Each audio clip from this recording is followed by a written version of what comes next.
സുഹൃത്തുക്കളെ, എല്ലാവർക്കും നമസ്കാരം. മനുഷ്യജീവിതം എന്നത് കേവലം ജനനത്തിനും മരണത്തിനുമിടയിലുള്ള ഒരു യാത്ര മാത്രമല്ല, അതൊരു വലിയ നിയോഗമാണ്. നമ്മളെല്ലാവരും ഓരോ ലക്ഷ്യങ്ങളോടെയാണ് ഈ ഭൂമിയിലേക്ക് വന്നിരിക്കുന്നത്. എന്നാൽ പലപ്പോഴും ജീവിതത്തിലെ തിരക്കുകൾക്കിടയിലും പ്രതിസന്ധികൾക്കിടയിലും നമ്മൾ വഴിതെറ്റിപ്പോകുന്നു. എങ്ങനെയാണ് നമുക്ക് തളരാതെ ഇടറാതെ മുന്നോട്ട് പോകാൻ കഴിയുക? ഇന്ന് ഞാൻ നിങ്ങളുടെ മുന്നിൽ പറയാൻ ആഗ്രഹിക്കുന്നത് ഭൗതികമായ വിജയത്തെയും ആത്മീയമായ ഉണർവിനെയും എങ്ങനെ ഒന്നിച്ചു കൊണ്ടുപോകാം എന്നതിനെ കുറിച്ചാണ്. ലക്ഷ്യബോധം, കഠിനാധ്വാനം എന്നിവ ആത്മീയതയുമായി ബന്ധിപ്പിക്കുമ്പോൾ നമ്മുടെ ജീവിതം എങ്ങനെ കൂടുതൽ മനോഹരമാകും എന്ന് നമുക്ക് നോക്കാം. എന്താണ് യഥാർത്ഥ ആത്മീയത? പലരും വിചാരിക്കുന്നത് ആത്മീയത എന്നാൽ എല്ലാം ഉപേക്ഷിച്ച് കാട്ടിൽ പോവുകയോ അല്ലെങ്കിൽ ക്ഷേത്രങ്ങളിൽ മാത്രം സമയം ചെലവഴിക്കുകയോ ആണെന്നാണ്. അതെല്ലാം സന്യാസിമാർക്ക് പറഞ്ഞിട്ടുള്ള കാര്യങ്ങളാണ്. അതായത്, ഈ ജന്മം തനിക്ക് ലൗകികമായ ഒരാഗ്രഹങ്ങളുമില്ല, പണമോ സമ്പത്തോ കുടുംബമോ ഒന്നും വേണ്ട എന്ന് ചിന്തിച്ച് മോക്ഷം പ്രാപിക്കാൻ വേണ്ടി മാത്രം പ്രയത്നിക്കുന്നവരാണ് സന്യാസിമാർ. എന്നാൽ നമ്മളെപ്പോലുള്ള സാധാരണ ജനങ്ങൾക്ക് സ്വന്തം കടമകൾ ഭംഗിയായി നിർവഹിക്കുന്നതാണ് ഏറ്റവും വലിയ ആത്മീയത. ഭഗവത്ഗീതയിൽ ശ്രീകൃഷ്ണൻ അർജുനനോട് പറയുന്നത് കാട്ടിൽ പോയി തപസ് ചെയ്യാനല്ല, മറിച്ച് യുദ്ധക്കളത്തിൽ നിന്ന് സ്വന്തം കടമയായ യുദ്ധം ചെയ്യാനാണ്. ഇതിനെയാണ് നമ്മൾ കർമ്മയോഗം എന്ന് വിളിക്കുന്നത്. നമ്മൾ ചെയ്യുന്ന ജോലി എന്തായാലും, അത് പഠനമാകട്ടെ, ബിസിനസ് ആകട്ടെ, വീട്ടുജോലിയാകട്ടെ, അത് ഈശ്വര പൂജയായി കണ്ട് പൂർണ്ണ മനസ്സോടെ ചെയ്യുമ്പോൾ മാത്രമാണ് നമ്മളൊരു ആത്മീയ കർമ്മിയാകുന്നത്. ലക്ഷ്യബോധവും പ്രപഞ്ചശക്തിയും തമ്മിൽ എന്താണ് ബന്ധം? ആത്മീയതയിൽ ലക്ഷ്യബോധമെന്നാൽ വെറുമൊരു ആഗ്രഹമല്ല, അത് ആത്മാവിൻ്റെ പ്രാർത്ഥനയാണ്. നമ്മൾ ഒരു കാര്യം ആത്മാർത്ഥമായി ആഗ്രഹിക്കുകയും അതിനായി ലക്ഷ്യം വയ്ക്കുകയും ചെയ്യുമ്പോൾ പ്രപഞ്ചത്തിൻ്റെ ഊർജം നമ്മളിലേക്ക് ഒഴുകാൻ തുടങ്ങും. ഭാരതീയ ദർശനങ്ങളിൽ യത് ഭാവം തദ്ഭവതി എന്ന് പറയാറുണ്ട്.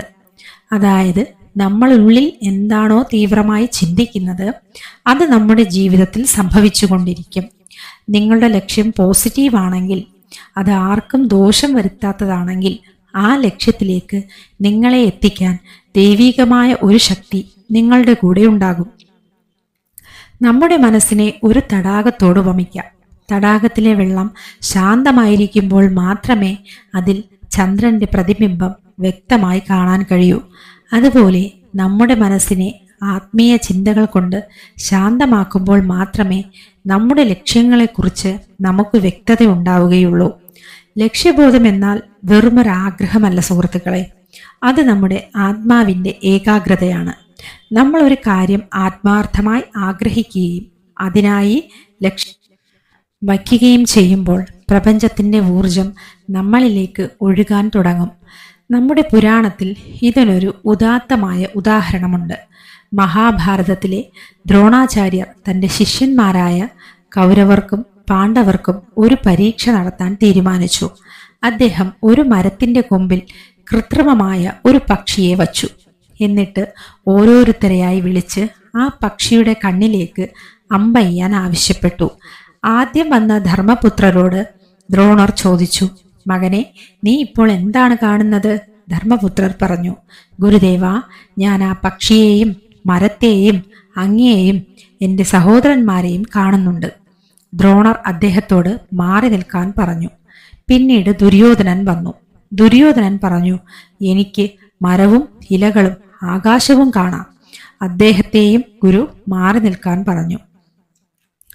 അവസാനം അർജുനന്റെ ഊഴം വന്നു. വില്ലുകുലച്ചു നിൽക്കുന്ന അർജുനനോട് ദ്രോണാചാര്യർ ചോദിച്ചു, അർജുന, നീ ഇപ്പോൾ എന്താണ് കാണുന്നത്? ഗുരുദേവ, എനിക്ക് ആ പക്ഷിയുടെ കണ്ണ് മാത്രമേ കാണാൻ കഴിയുന്നുള്ളൂ.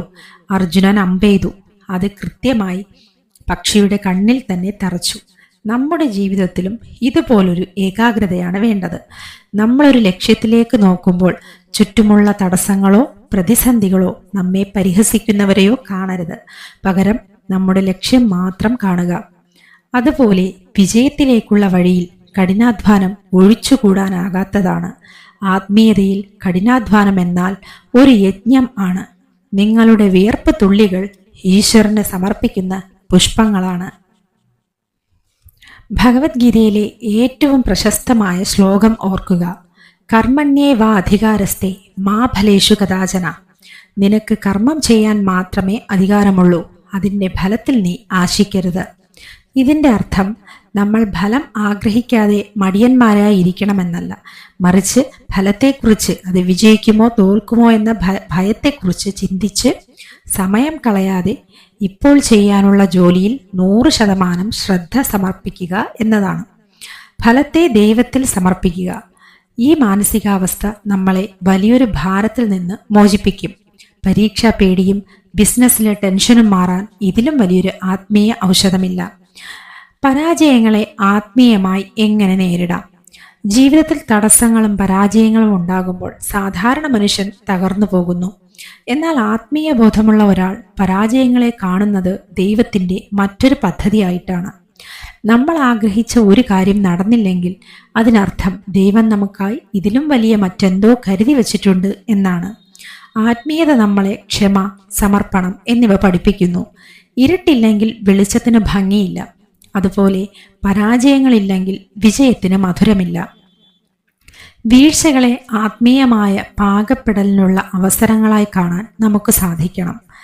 നിങ്ങൾ രാത്രികാലങ്ങളിൽ ഉറക്കമിളച്ചിരുന്ന് പഠിക്കുമ്പോഴോ അധ്വാനിക്കുമ്പോഴോ ഓർക്കുക, ഈ ഏകാന്തതയും പ്രയത്നവും നിങ്ങളെ ഉള്ളിൽ നിന്ന് ശക്തനാക്കാനുള്ള പ്രകൃതിയുടെ വഴികളാണ്. എൻ്റെ പ്രിയ സുഹൃത്തുക്കളെ, ഭൗതികമായ വിജയങ്ങൾ മാത്രം നേടിയാൽ നമ്മുടെ ജീവിതം പൂർണ്ണമാകില്ല. എത്ര വലിയ നിലയിലെത്തിയാലും ഉള്ളിൽ സമാധാനമില്ലെങ്കിൽ ആ വിജയം കൊണ്ട് എന്ത് പ്രയോജനം? അതുകൊണ്ട് നമ്മുടെ ലക്ഷ്യങ്ങളിലേക്ക് നടക്കുമ്പോൾ ഉള്ളിൽ ആത്മീയതയുടെ വെളിച്ചം കൂടി സൂക്ഷിക്കുക.